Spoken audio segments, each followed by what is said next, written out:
شوورەی چین ئەو شوێنەدەستەی لە هەسارەی مانگەوە دەبینرێت. ئەو دیوارەی بە خوێن و گۆشتی کۆیلەکان دروستکرا و جێپاروی پاشاکانی نەرمتر و پێخەفی دەسەڵاتدارانی ڕازاوەتر کرد.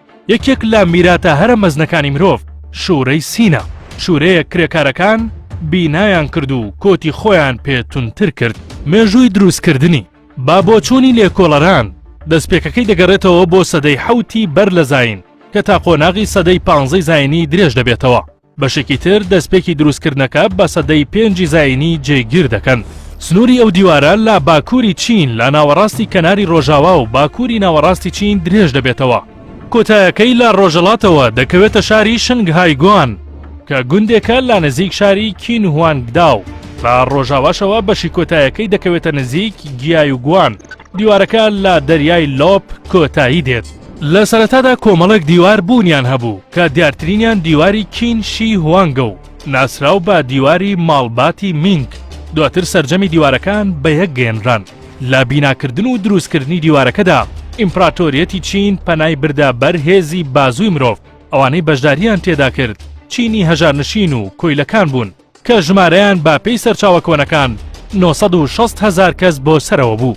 بۆ دروستکردنی دیوارەکە تەمەن و ڕەگەز لە بەرچاو نەگیراوە و هەمووان بە زۆر ناچار بوون بەشداری بکەن.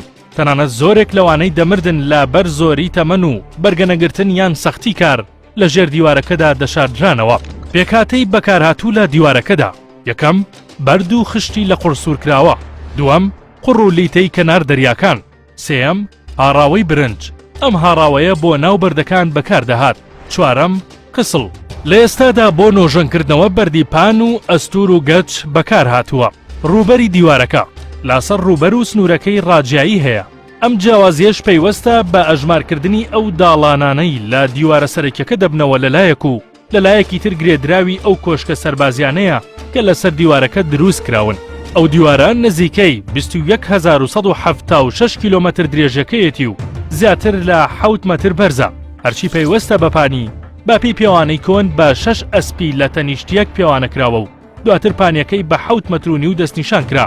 ئەو دیوارە بەهۆی بەرزی و نزمیەوە 5100 پلیکانەی هەیە. ئامانج لە دروستکردنی دیوارەکە. مەبەست لە دروستکردنی دیوارەکە لە سەرەتادا بۆ سەربازی و بە مەبەستی خۆپاراستن بوو لە پەلامار و هێرشی وەزەکانی باکوور، مەغۆڵ، تورکەکان و هانیەکان. ئەو دیوارە جارێک لە سەردەمی جەنگیزخاندا دەکەوێتە دەست مەغۆڵەکان. ساڵی 1970 دیوارەکە بە یەکێک لە گەورەترین میراتە فەرهەنگیەکان ناسراو.